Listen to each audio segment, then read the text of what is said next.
Hi, it's Josh from Boorman Lawyers. Today, in this video, I want to go through a fairly detailed account of what it takes to apply for a restricted work licence. Queensland is one of the only states in Australia that has the ability to offer offenders, as long as they're eligible, the ability to apply for a restricted work licence.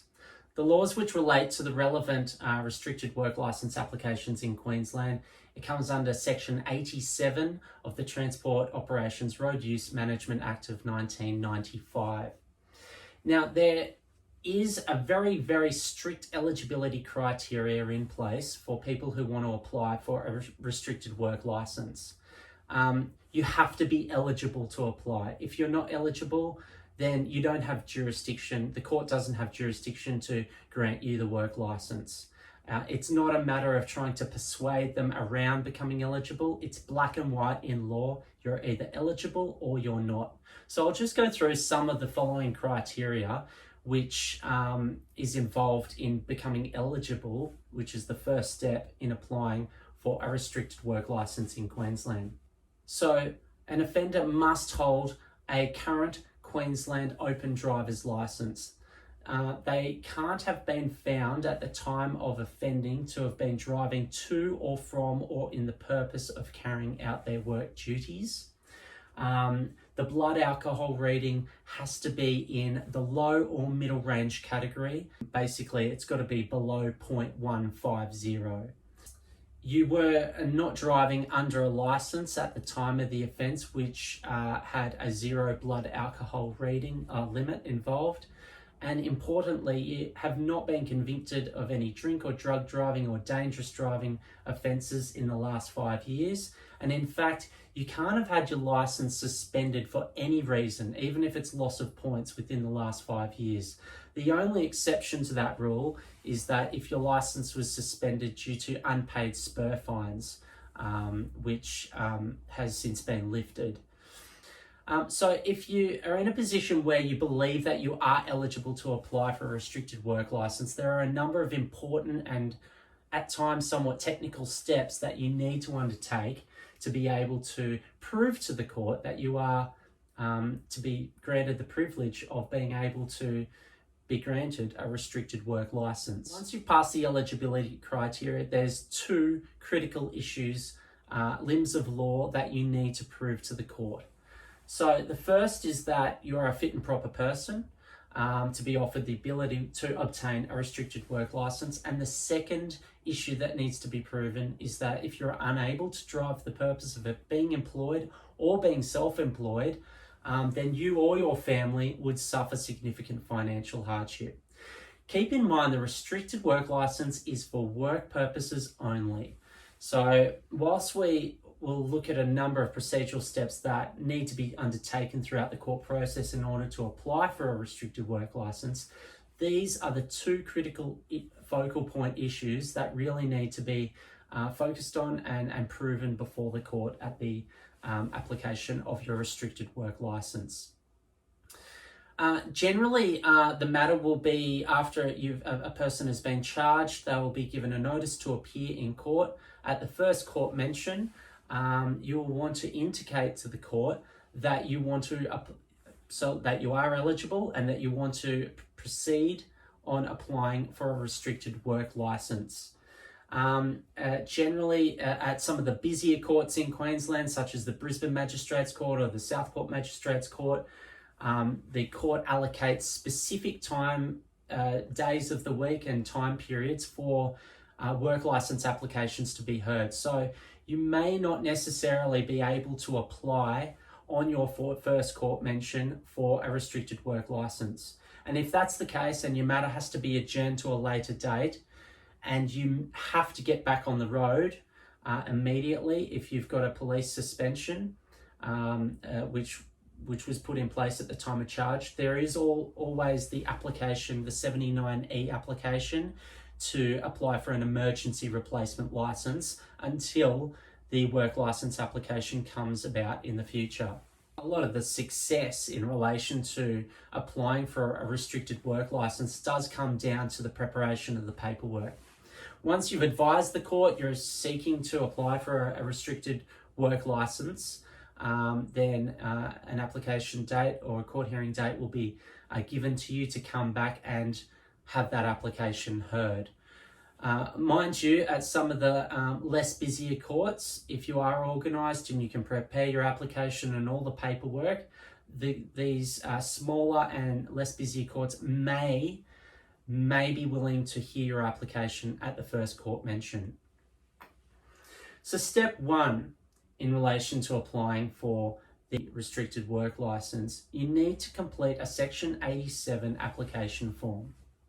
This is a specific form to be filled out and lodged at any court registry in Queensland. You'll need to fill out all the details and file it at the court within a specific period of time prior to the Section 87 application being heard. It's usually preferable to get it filed at least 1 week before the application is listed to be heard at court. This application form comes in a triplicate form, so one of the copies goes to the court, one copy of the application form must be served on the police prosecutions, and the third form is kept for the offender or the offender's solicitor. The next step, step two, is incredibly important to the success of being able to apply for a restricted work licence, and this involves the preparation of very detailed affidavits. So this is a crucial step that has to be undertaken, where an affidavit is to be drawn up and prepared by the defendant or on behalf of the defendant. So generally speaking, where an offender is applying for a work license and they are employed by a business or a company, they will have to get an affidavit from themselves and also from their employer. However, the only exception to this is where the offender is self-employed or they're a director of their own company and they don't have any boss that employs them, then they would need to put on quite a detailed affidavit from themselves as a self-employed worker to present to the court. So a whole range of issues in these affidavits do need to be discussed, predominantly surrounding the need to maintain a driver's license in order to continue working and to continue earning an income to provide for themselves or their family. In addition to this, the affidavit needs to also go into some detail about a significant financial hardship that either the defendant or the defendant's family will suffer if they're unable to drive for the purpose of continuing their employment. Finally, there needs to be a persuasive argument put forward in the affidavit outlining why the defendant believes that they are a fit and proper person to be granted the privilege of driving under Section 87 restricted work licence. The affidavit of the defendant should be filed at the Magistrates Court Registry, like I said, about 1 week prior to the application being heard. So generally what we do is we get the affidavit prepared, we fill out the application form, and we take them all along to the court registry and have them filed at the one time. Now, an affidavit is a formal court document, which is effectively a statement, but it does need to be signed by the deponent, the person writing the affidavit, or affirming or taking on oath the affidavit, and it also has to be witnessed by a solicitor or a justice of the peace of Queensland. So it is a formal document, and it does require these witness signatures to be properly executed. So if the offender is employed and they do have a boss, then they will be required to also file and serve an affidavit prepared by their employer, which ultimately needs to touch upon a whole range of issues about the person's employment. The defendants need to be able to maintain a driver's license for holding down their job. The affidavit prepared by the defendant's employer will need to be well written, it will need to be informative, and it will need to basically in black and white say that if the defendant is unable to maintain a license for the purpose of their job, then then they'll be facing termination of their employment or significant demotion to a much lesser and less lucrative position within the company. So once we've got the application prepared, the 2 affidavits, or if you're self-employed, just the one affidavit, they all need to be served at the court registry. A copy of each document must be served on the police prosecutions. As mentioned, it's preferable to have them all served about 1 week prior to the application hearing. Once that is all done, then it's a matter of turning up to the court on the application hearing date and dealing with the matter. And once all the paperwork's in place, the magistrate on the day of the hearing will read through all that material and ask the defendant or the defendant's solicitor questions about the matter. And certainly the defendant or the defendant's solicitor will have the opportunity to make oral submissions in persuading the court to grant the application. So yeah, it can come down and be quite a technical application. It's very important, as a summary, that you're eligible to even apply for a work license. You've got to have the right paperwork in place, and that paperwork certainly does have to prove that you'll suffer significant financial hardship if you're unable to drive for maintaining your employment. You or your family will suffer financial hardship. You've also got to prove that you're a fit and proper person to be granted a work license.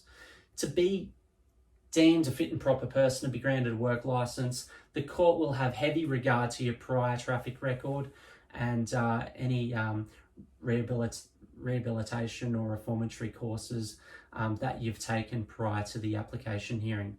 If you are lucky enough to be granted a restricted work license, then specific restrictions will be put down on a court order in relation to your license. So you'll have specific hours of the day that you're allowed to drive, specific days of the week that you're allowed to drive. You'll be ordered only to drive for the purpose of driving to and from work or for the purpose of carrying out your work duties. You will have to have a 0 blood alcohol. And there are a number of other restrictions that will be forthcoming on a restricted work license. On the day of the court of your application hearing, if you're not subject to a police suspension, then you're not allowed to drive on the day of court to court. And if you are granted a work license, you're not allowed to drive away from the court to the transport department. Because if you are granted a work license, you'll be given a court order. You have to take that along to the transport department and they will reissue you with a new restricted work license. And again, you must strictly adhere to the conditions of that restricted work license.